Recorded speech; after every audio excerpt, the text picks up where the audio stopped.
We are starting with day 3 of the International Olympic Committee touring possible Olympic venues here in the state of Utah. And ABC4's Annika Johns is live at Utah's Olympic Oval today. Now, state leaders have taken the Olympic Committee to see the home of the former Olympic events. And Annika, we have really lucked out with our weather the last 3 days. It is just stunning out there.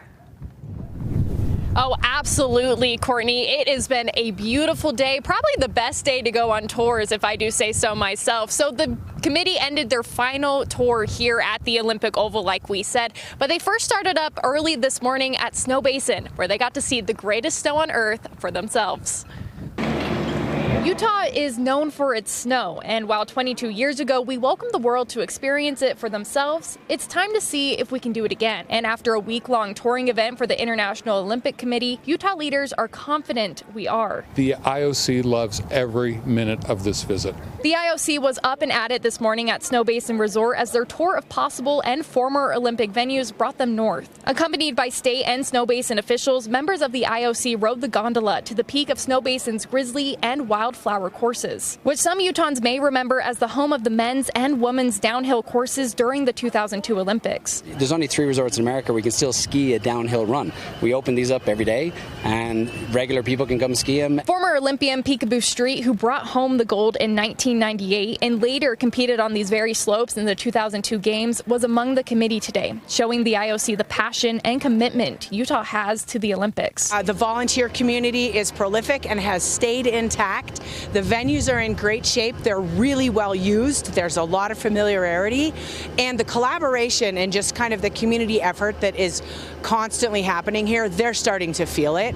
And then, of course, it's awe-inspiring. Our mountains are beautiful. It's breathtaking from up here. There's been a lot of wows that have gone on this week, and so it's yeah, fingers crossed. The IOC tour then moved back south, wrapping up at the Utah Olympic Oval in Kearns, which was where speed skating events were held in 2002. Former Olympian Derek Parra swung by to welcome the committee and show off the facility where in 2002 he won gold and silver medals. It's pretty exciting to have the IOC commission here. We've been waiting for this for a number of years. The big committee's been working hard to try to get the games back, and to have them in our building, to be able to see some future skaters out here on the ice and just kind of explain what's taken place here in this transformation over the last 22 years. We're happy to have the opportunity, that's for sure. After a few event-filled days, Utah leaders say they feel good about their chances. And the biggest key to securing the spot, they say, goes beyond us having ready-to-go facilities. The biggest benefit of all, Utah's already established legacy and the willingness, devotion, and pride we have for our Olympic heritage and the future of what is to come. It's kind of like it's in our DNA and being from Utah, that we love the games, the Olympic and Paralympic games. We just adore them. And then there are all the aspects of sport that come from that, from the youth to our Olympians to the aspiration of hosting the world together. I think they feel how much that is part of Utah.